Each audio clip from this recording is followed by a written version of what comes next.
오늘 이 시간 먼저 믿은 자의 사명, 오늘 이 시간 먼저 믿은 자의 사명이라는 제목으로 하나님의 말씀을 증거하겠습니다. 예수님의 첫 번째 제자가 된 사람은 바로 안드레입니다. 오늘 보면 40절, 41절에 보면은 이렇게 말씀합니다. 요한의 말을 듣고 예수를 따르는 두 사람 중에 하나는 시몬 베드로의 형제 안드레다. 그가 먼저 자기의 형제 시몬을 찾아 말하되 우리가 메시아를 만났다고. 안드레가 먼저 예수님을 만났습니다. 안드레가 먼저 복음을 들었습니다. 먼저 보고 먼저 들은 것은 특권입니다. 선도자가 된다는 것이 얼마나 유리합니까? 사람들에게 아직 알려지지 않은 일을 내가 먼저 안다는 것은 앞서간다는 의미입니다. 앞서갈 때는 언제나 위험과 도전이 따르지만 또한 앞서간다는 것은 책임을 져야 한다는 의미를 포함하고 있다는 것이죠. 사막을 거닐 때 오아시스를 발견했습니다. 자기 자신만 살 수 있는 특권이 될 수도 있습니다. 그러나 다른 사람들을 그곳으로 인도해야 된다는 것이죠. 다른 사람들도 목말라 죽어갖고 있기 때문에 그들을 오아시스로 인도해야 될 책임이 있다는 것이죠. 오늘 보면 41절에 보면은 이렇게 말씀하죠. 41절에 봅니다. 그가 먼저. 이 먼저라는 단어는 헬라어로 프로토스입니다. 프로토스는 무슨 말이냐면요. 처음이라는 뜻이 있고 그리고 아침 일찍이라는 의미가 있다는 것이죠. 그러니까 안드레는 저녁에 말씀을 들었어요. 그리고 아침 일찍 깨어나자마자 머뭇거리지 않고 바로 시몬 베드로에게 갔다는 것입니다. 제일 좋은 소식을 전하기 위해서죠. 그렇게 시몬 베드로가 주께로 나오게 되었다는 것이죠. 아침 일찍 일어나자마자 좋은 소식을 들고 시몬 베드로에게 나갔고요. 그리고 시몬 베드로는 안드레로 말미암아 주께로 돌아오게 되었다는 것이죠. 마찬가지입니다. 좋은 것이 있을 때, 좋은 소식이 있을 때 가슴에 품고만 있는 것이 아니라 곧장 달려가서 전해야 됩니다. 작은 전함이, 작은 외침이 참으로 큰 능력을 일으킨다는 것입니다. 미국에 사는 어떤 집사님의 이야기입니다. 이분이 부흥회 때 은혜를 받고 복음을 전해야 되겠다고 결심을 합니다. 그래서 노방전도를 시작합니다. 제가 미국에 8년 정도 살다 보니까 미국의 상황들을 좀 알잖아요. 미국은 큰 도시에서 부자가 사는 지역과 가난한 사람이 사는 지역이 확연히 구분되어져 있어요. 우리나라보다 훨씬 더 이 빈부의 격차가 심하다는 것이죠. 그래서 이 은혜 받은 집사님이 좀 부자 동네로 가셨어요. 그래서 거기서 복음을 전하고자 큰 대문이 있는 집 앞에서 초인종을 띵동 눌렀어요. 처음에 띵동 누르니까 아무도 안 나오는 거예요. 두 번째 띵동, 그래도 안 나오는 거예요. 그냥 갈까? 아니야, 한 번 더 해보자. 세 번째 띵동, 그래도 안 나오는 거예요. 갈까 하다 마지막으로 내가 한 번 더 해보자 라고 해서 네 번째 띵동 누르니까 누구세요? 라고 이렇게 답이 온 거예요. 그때 이분이 머뭇거리지 않고 바로 대답을 한 거예요. 예수님 믿으세요. 인생의 방황은 예수님 만나면 해결되고 신앙의 방황은 좋은 교회 만나면 해결됩니다. 예수님 믿으세요. 이러고 그냥 가버린 거예요. 그분을 뭐 얼굴도 보지 못했는데 그냥 전하고 돌아간 거예요. 그리고 그 다음 날이었어요. 그 다음 날이었어요. 어떤 사람이 자기에게 전화를 한 거예요. 이 집사님이 그렇게 외치면서 자기 연락처가 담겨있는 전도지를 그 대문 앞에 끼워놨던 거예요. 이분이 전화 온 거예요. 전화 와서 하는 말이 어제 우리 집에 와서 전도하셨죠? 제가 바로 전도를 받았던 큰 집에 사는 그 사람입니다. 이분이 나이가 많이 드신 분이에요. 그런데 이분이 그 순간 자살의 충동 가운데 자살을 시도하고 있었거든요. 의자 위에 올라서서요. 목을 내려고 했던 거예요. 다 준비를 하고 이제 마음을 가다듬고 자살을 해야 되겠다라고 시도하려고 하는데 띵동 연락이 온 거야. 이 누구야 이거? 지금 이제 거룩한 의식을 행하려고 하는데, 그리고 다시 시도하려고 하는데 또 띵동, 또 띵동. 네 번째 띵동 하니까 이 사람이 아이 누구야 이러면서 거기서 내려왔다는 거예요. 내려와서 인터폰을 딱 드니까 예수 믿으세요. 이분이 깜짝 놀라가지고 자기가 과거에 교회를 다녔던 그 생각들이 나는 거예요. 과거에 교회에서 은혜 받았던 그 기억들이 나는 거예요. 그리고 가까운 교회로 나아가기로 결심했다. 그런 간증을 합니다. 여러분들, 우리가 전하는 외침이 아무 의미 없는 것 같아요. 우리가 한번 외칠 때 그 외침 가운데 죽음의 문턱에 있는 한 사람이 절망에서 생명으로 그 인생을 바꿀 수도 있다라는 사실을 여러분들 기억하시기를 바랍니다. 여러분들, 우리가 정말 성실히 주님의 도구가 되어서 주님의 손, 주님의 발, 주님의 입으로 복음을 증거하는 데 쓰임받는 거예요. 하나님은 우리에게 꼭 필요한 타이밍에 사람들을 만나게 하시고 또 우리의 입을 벌리게 하시고 우리를 사용하셔서 죽어가는 영혼들을 구원하신다. 이 어느 집사님이 큰 집 초인종을 누른 거, 이것을 우연이라고 생각하십니까? 무조건 다 우연의 일치라고 말할 수 있을까요? 그렇지 않다. 하나님은 은혜 받은 그 집사님을 통해 마음의 감화 감동의 역사를 일으키시고, 그리고 그곳에까지 발걸음을 인도하시고 그곳에서 복음을 증거하게 하십니다. 또한 이야기가 있어요. 물론 이야기는 누군가가 지어낸 이야기인 것 같아요. 어떤 사람이 죽어서 지옥에 갔다고 합니다. 지옥 입구에 갔더니 하나님이 물으시더라는 거예요. 너 여기 왜 왔니? 너 여기 왜 왔니? 내가 사는 동네에 교회가 많이 있지 않니? 네가 사는 집 옆집에도 교회잖아. 아무도 너에게 복음을 전하는 사람이 없더냐? 내가 교회 옆에 살고 있음에도 불구하고 평생 너에게 복음 증거해주는 사람이 없더냐? 하나님이 또 물으셨대요. 내가 다니는 직장 동료 가운데 그 아무개 집사 있잖아. 그 사람이 복음 안 전했니? 평생 직장 다니면서 그 친구에게 한 번도 복음을 들은 적이 없니? 그러더니 하나님이 천사들을 시켜서 그 옆집 교회 목사님과 그 직장 동료 집사님을 불러오라고 했다는 거예요. 그리고 그들을 혼내셨다는 뭐 그런 이야기가 있는 거예요. 지어낸 이야기지만 여러분 의미 있지 않습니까? 우리가 어느 동네에 살고 우리가 어느 지역에 있으면서 내 교제권 안에 있는 사람들에게 복음을 전해야 될 사명이 있다는 거예요. 그 사람이 지옥 가면은 하나님은 우리에게 그 책임을 묻는다는 거예요. 하나님이 책망하시는 거예요. 너 뭐 했니? 안 믿는 한이 있더라도 복음의 좋은 소식을 한 번이라도 들려주어야만 한다는 거죠. 상대방이 어떤 판단을 내릴지 그것은 우리의 소관이 아닙니다. 그냥 우리는 알려주기만 하면 된다는 거예요. 우리가 침묵할 때 하나님은 우리에게 그 책임을 물으신다는 것이죠. 우리 함께 말씀 하나 찾아보겠습니다. 에스겔 33장 7절부터 9절까지입니다. 에스겔 33장 7절부터 9절까지입니다. 구약성경 1202페이지입니다. 에스겔 33장 7절부터 9절, 구약성경 1202페이지 함께 한번 읽어보도록 하겠습니다.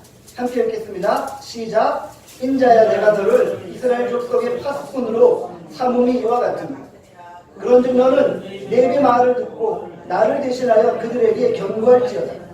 가령 내가 악인에게 이르기를 악이라 너는 반드시 죽으리라 하였다 하자 내가 그 악인에게 말로 경고하여 그의 길에서 떠나지 아니하게 하면 그 악인은 자기의 죄악으로 말미암아 죽으려니와 내가 그의 피를 내 손에서 찾으리라. 그러나 너는 악인에게 경고하여 돌이켜 그의 길에서 떠나라고 하되 그가 돌이켜 그의 길에서 떠나지 아니하면 그는 자기의 죄악으로 말미암아 죽으려니와 너는 내 생명을 보존하리라. 아멘. 뭐로 말씀해? 우리를 파수꾼이라고 합니다. 파수꾼은 어떤 존재예요? 경계하는 거예요. 경고하는 거예요. 하나님이 우리를 이 땅의 파수꾼으로 세우셔서 하나님을 대신에 이 땅 가운데 경고하게 하셨다는 거예요. 외치게 하셨다는 거죠. 악인들에게 말로 심판이 가까이 왔고 지옥이 가까이 왔음을 경고해야 된다는 거죠. 우리가 그렇게 하지 아니하면 악인들은 자기 죄악으로 말미암아 죽으려니와 하나님은 그의 피를 우리 손에서 찾으신다고 말했습니다. 아주 무서운 경고죠.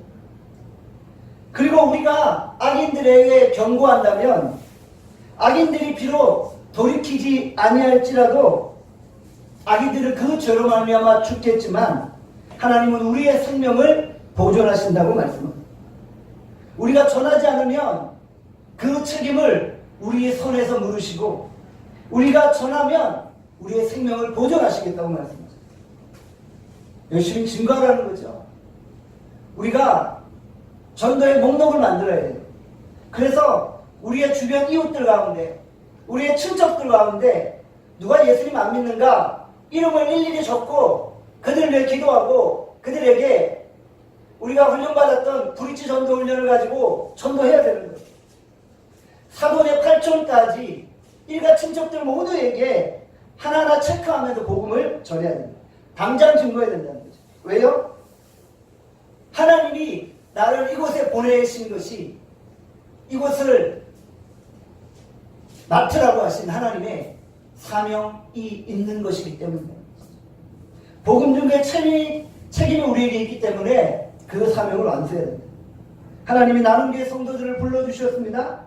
그러면 우리들은 하나님이 불러주신 그 부르심의 사명을 따라서 열심히 복음을 증거하는 거예요. 먼저 내 자신이 예수 그리스도의 십자가의 복음에 대한 확신을 가져야 되는 거예요. 내가 지금 십자가의 복음에 대한 확신이 있는지를 점검해야 됩니다. 우리의 복음의 칼날이 무뎌져 있으면 칼날을 예리하게 가라는 거예요. 우리가 언제든지 복음 전할 수 있는 복음의 툴을 가지고 복음의 칼을 가지고 그 무신령들의 심령과 그 심장을 쪼갤 수 있도록 복음의 칼을 가져야 됩니다. 그리고 교회 안에 불신자들이 있는지를 봐야 되는 거예요. 교회 다닌다고 다 구원받는 거 아니잖아요. 교회 안에 예수 믿지 않는 자들이 있는지를 우리가 점검하고 체크해야 됩니다. 그리고 교회 주변에 집 주변에 불신자들이 있는지를 우리가 체크해봐야 합니다. 우리 나눔교회 독특한 특징이 하나 있죠. 뭔가요? 여자들보다 남자들이 많다는 거예요. 전통적인 한국교회는 여자들이 많잖아요. 그리고 보통 남자들은 교회 못 가게 핍박하고 여자들은 그 핍박을 무릅쓰고 교회 가고 이게 전통교회잖아요. 제가 초등학교 때만 해도 주일에 예배를 가면요 우리 여직사님들 눈이 이렇게 멍이 들고 뭐 얼굴에 상처가 나고 그렇게 교회 오는 분들이 많았어요. 어떤 분들은 막 머리가 빡빡 밀려가지고 모자 쓰고 오신 거예요. 왜 모자 쓰냐고 이렇게 물어보면은 대답을 안 해요. 지나가다 우연히 이렇게 어깨를 툭 치면 모자가 떨어지면 머리가 다 밀린 걸 보게 돼요. 그렇게 우리 한국교회 여성들이 믿음을 지켰잖아요. 교회는 대부분 여성들이 많은데 우리 나눔교회는 신기하게 남성들이 더 많아요. 그것도 하나님의 은혜인 점이 있습니다. 하나님은 뭔가 우리 나눔교회를 새롭게 사용하시려고 특별하게 다르게 사용하시는 것 아닌가 생각해봐요. 요즘 우리 젊은 여성들을 보면요 남편이 가지 말라면 교회 안 가요. 이 믿음에 끈기가 없는 거예요. 뭐 가정이 먼저라니 뭐 남편 말 잘 들어야지 가정이 평안하니 뭐 이러면서 남편이 교회 가지 말라면 안 가는 거예요. 우리 어머니 세대처럼 정말 목숨 걸고 신앙 지키는 그런 좀 믿음의 절개가 없다는 것을 잘 안타깝게 생각해요.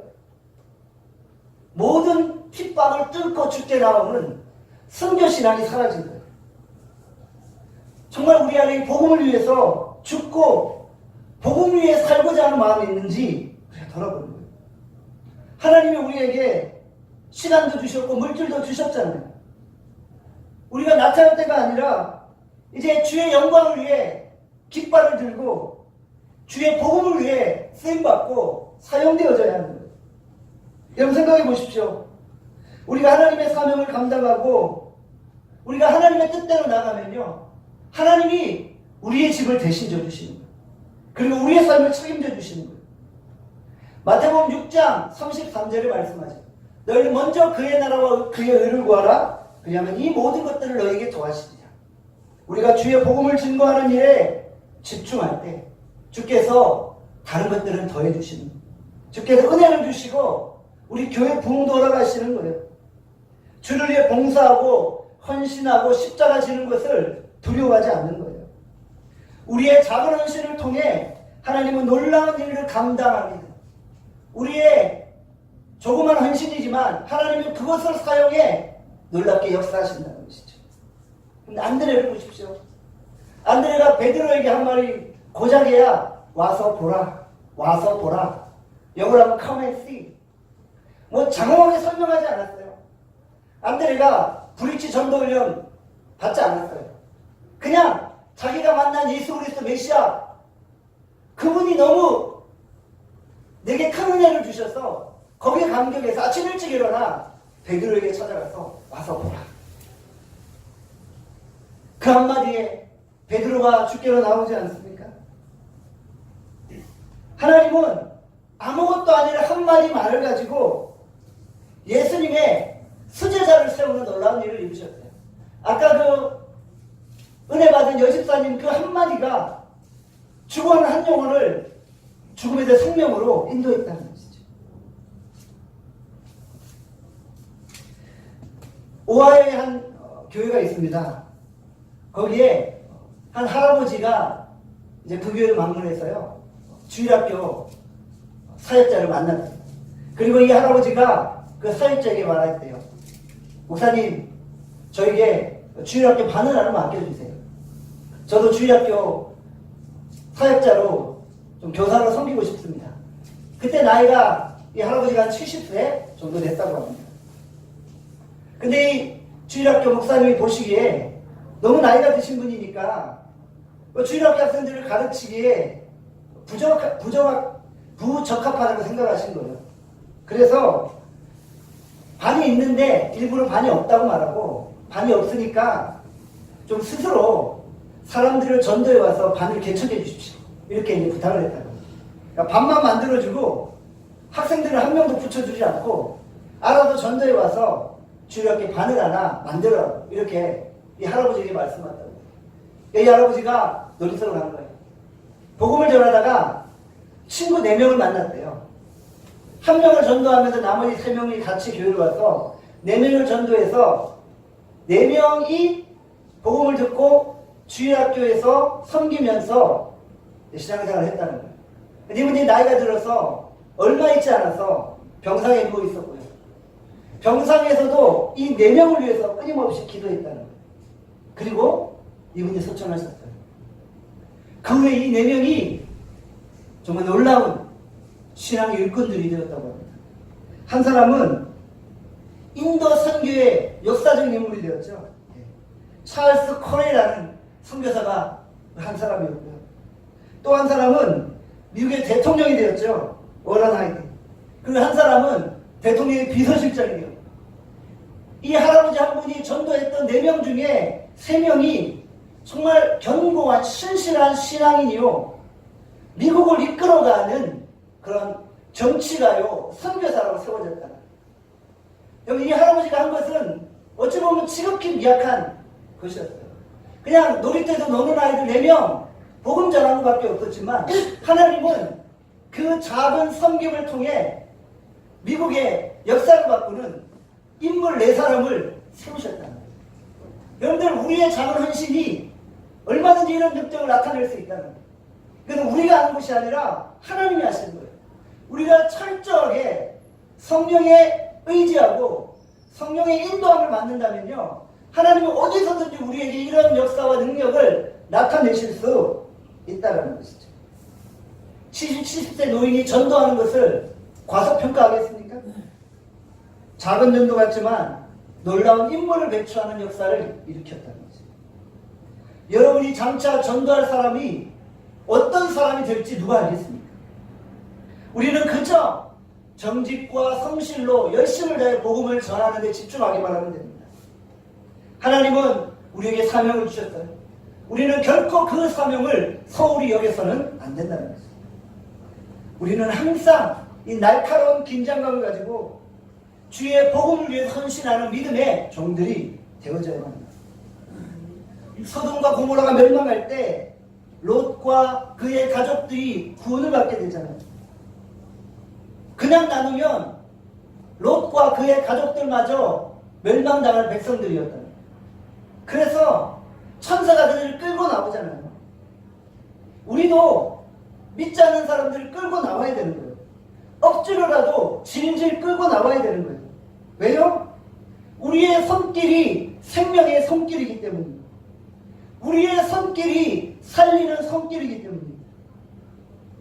이 놀라운 사명을 우리에게 맡기셨는데 우리가 어떻게 소홀할 수 있겠습니까? 우리가 멸망당할 사람을 건져내는 천사의 손길이 되어야만 합니다. 오늘 우리가 하나님 앞에 그렇게 쓰임받기를 간절히 소원합니다. 그런데 두 번째로요, 그러기 위해서는 부정적인 입술을 제거해야만 합니다. 우리 안에 이 부정적인 말을 제거해야만 합니다. 초대교회 전도 용어가 있죠. 뭐예요? 와서 보라. 와서 보라. Come and see. 본문에 나오는 나다나엘을 보십시오. 나다나엘은 상당히 비판적인 사람이에요. 어디서 알 수 있습니까? 나다나엘이 뭐라고 말해요? 나사렛에서 무슨 선한 것이 나올 수 있느냐? 이 한마디만 가지고도 이 사람은 상당히 비판적인 사람이다 라고 느낄 수 있다는, 논쟁을 좋아하고 비판적인 사람이 있어요. 이런 사람과 대화하면은 아무런 답이 안 나와요. 한마디로 시간 낭비일 수 있어요. 황금 같은 시간을 왜 낭비합니까? 그냥 이런 비판적인 사람들, 논쟁하기를 좋아하는 사람들에게는 많은 말이 아니라 그냥 한마디 외치는 거예요. 와서 보라. 그리고 와서 보면 거기서 성령의 임재와 역사 가운데 그가 돌아오는 거예요. 사람이 할 수 있는 건 아니에요. 너무 비판하고 너무 논쟁하는 사람들은 우리가 감당할 수 없어요. 오직 근데 하나님은 감당하실 수 있다는 거예요. 하나님의 철저한 손길이 그 영혼을 사로잡도록 하나님께 맡기는 거예요. 그리고 그냥 와서 보라 외치기만 하면 된다는 것이죠. 논쟁 안 하잖아요. 그냥 와보라 중요한 한마디만 외치잖아요. 여기서 알 수 있는 것이 무엇입니까? 복음을 증거할 때 너무 인간적인 논리로 설득하려 할 필요가 없다는 것이죠. 그냥 와서 보라 간단히 말하면 됩니다. 우리가 이 말을 못합니까? 우리가 말을 많이 한다고 도움이 되는 것이 아닙니다. 핵심만 전하면 됩니다. 그리고 부정적인 이야기를 해서는 안 된다는 것이죠. 우리 공동체 안에서도 부정적인 이야기는 결코 해서는 안 됩니다. 우리가 화요일, 목요일 노방전도 하지 않습니까? 올겨울에 가장 추운 날도 기타 치고 반주하며 노방전도 했어요. 반주하는 분은 반주는 장갑 끼고 못하잖아요. 가장 추운 날 반주하는데 막 손이 얼어요. 근데도 얼굴에는 감사와 기쁨이 넘치는 거예요. 이렇게 노방전도 하지 않습니까? 그런데 노방전도 할 때 꼭 초치는 분이 있어요. 이렇게 추운데 무슨 노방전도를 하냐는 거예요. 이렇게 추운 때는 노방전도 안 해도 된다는 거예요. 그러면 추울 때 춥다고 안 하고 더울 때는 덥다고 안 하고 뭐 피곤할 때는 피곤하다고 안 하고 뭐 일 있을 때는 일 있다고 안 하고 그럼 언제 전도합니까? 또 어떤 분들이 이렇게 말해요. 노방전도의 시대는 끝났다는 거예요. 더 이상 길거리에서 노방전도해서 영혼 구원 안 된다는 거예요. 다 관계전도만 해야 된다는 거예요. 그러나 오늘도 하나님은 노방전도를 통해 역사하시는 줄 믿습니다. 하나님이 사용하시는 방법은요 어느 한 가지가 아니에요. 왜 성령의 능력을 제한합니까? 아까 이 미국에 있는 그 아주머니 이야기 있잖아요. 죽어가는 사람들도요, 그냥 초인종 한번 들고 예수 믿으라 그 한마디에 회개하고 죽게로 돌아올 수도 있는 거예요. 어느 누가 하나님의 역사를 제한합니까? 어느 누가 성령의 역사를 제한합니까? 그러니까 노방전도도 하나님이 사용하시니까 노방전도도 하고, 관계전도도 하나님이 사용하시니까 관계전도도 하고, 그러니까 모든 방법을 다 동원해서 전도하는 거예요. 그러면 하나님이 그런 전도 사역을 통해 어떻게든 하나님이 예비해 놓으신 영혼, 영생을 주시기로 작정된 영혼들은 구원받게 되어진다는 것이죠. 그러니까 뭐 더 이상 뭔 안 된다, 뭔 안 된다, 우리 공동체에서 이런 부정적인 말 할 필요 없다는 것이죠. 또 어떤 분들은 이런 말이에요. 단기 선교가 무슨 의미가 있냐는 거예요. 그렇게 뭐 2박 3일, 3박 4일 짧게 가서 무슨 거기서 복음을 증거하냐, 이렇게 또 말하는 분이 있어요. 자기는 단기 선교 안 간대. 하는 의미가 없대. 괜히 선교지 가서 피해만 주고 의미가 없다는 거예요. 여러분들 그렇지 않습니다. 하나님이 일하시려면요, 하나님이 일하시는데 많은 시간이 필요한 게 아니에요. 하나님이 일하시는 건요, 딱 타이밍이에요. 그 타이밍에 그 사람을 만나는 거예요.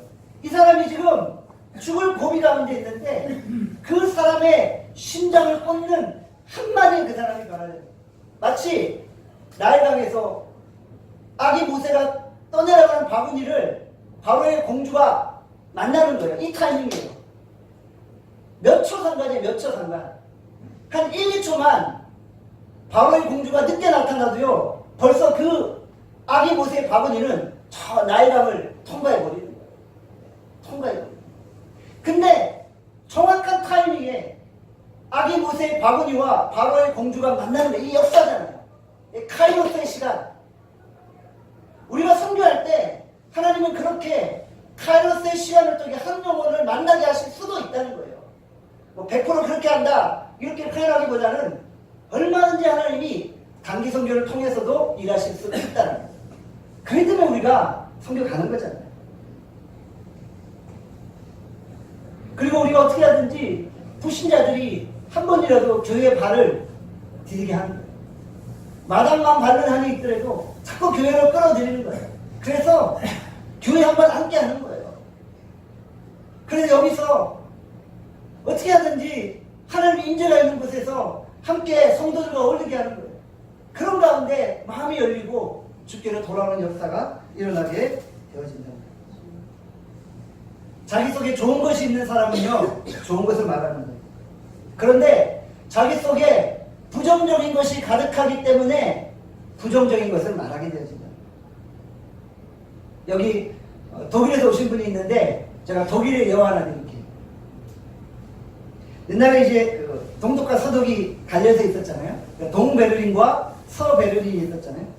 가운데 군데군데 장벽이 딱 펼쳐졌는데 장벽이 없는 곳이 좀 있었다고요. 그래서 동베를린에 있는 사람들이 서베를린 쪽으로, 서독 쪽으로 쓰레기를 이렇게 계속 버렸다는 거예요. 그래서 쓰레기가 무더기로 이렇게 서독 쪽에 쌓여 있었더라는 거예요. 그래서 서독 사람들이 쓰레기차를 보내서 그 동독에서 버린 쓰레기를 치우곤 했다는 거예요. 동독이 통일되기 전 막판에 상당히 경제적으로 어려웠잖아요. 식량난도 있었고, 지금의 우리 북한처럼. 한쪽은 쓰레기를 보내고, 다른 한쪽은 통조림과 음식을 보내고. 그리고 동독과 서독에는 양쪽 다 예수 믿는 사람도 있었고, 교회가 있었고, 크리스천들이 있었잖아요. 동독에는 한 목사님이 인터뷰를 한 거예요. 서독인들에게 미안하다는 거예요. 동독 사람들이 계속 쓰레기를 버려서 미안하다는 거예요. 그때 이 서독에 있는 한 목사님이 이렇게 대답했다고 해요. 사람들이 자기 안에 있는 것을 주기 마련입니다. 우리 안에는, 서독 사람들 말하는 거예요, 우리 안에는 사랑이 있기 때문에 좋은 것을 나눠주는 것입니다. 이 말은 무슨 말이에요? 서독 사람들에게는 좋은 것이 있는데 동독 사람들 안에는 좋은 것이 없었기 때문에 쓰레기만 주는 것이 아니냐, 뭐 이런 의미였죠. 여러분들 무학대사와 이성계 이야기를 아시나요? 이성계는 좀 무인이었기 때문에 좀 못 배웠잖아요. 성질이 급하고 좀 배운 것이 없고 이런 사람이었잖아요.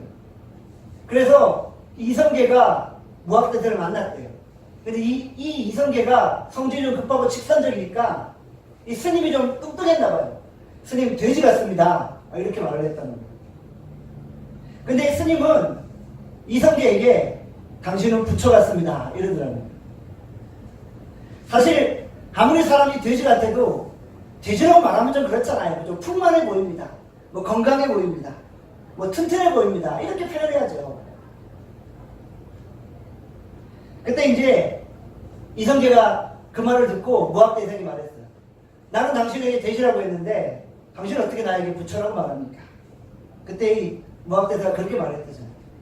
내 안에 부처가 있기 때문에 나는 당신에게 부처라고 말하는 것이고 당신은 당신 안에 돼지가 있기 때문에 나에게 돼지라고 말하는 것입니다. 여러분들 저는 그 말이 맞다고 생각해요. 우리 속에 생명이 있고 선한 것이 있기 때문에 우리가 생명을 말하고 생명을 전하고 생명을 나누고 능력을 말하고 긍정을 말하는 거예요. 그런데 우리 속에 썩은 것이 있고 죽은 것이 있으면요 우리는 부정적인 말만을 하고 죽이는 말만 하고 모함하는 말만을 하고 상처 입히는 말만을 하게 되어진다는 거죠. 지하철에 소매치기가 제일 잘 보는 사람이 소매치기잖아요. 사기치는 사람이 제일 잘 보는 사람이 사기치는 사람이잖아요. 교회 안에서도요, 이 교만한 사람은 다른 사람이 교만한 꼴을 못 봐요. 꼴을 못 봐요. 자기가 교만하니까 다른 사람이 교만한 꼴을 못 봐요. 여러분들 오늘 우리는 우리 안에 생명을 품고 이 생명의 말씀을 증거하는 믿음의 신실한 종들이 되시기 바랍니다.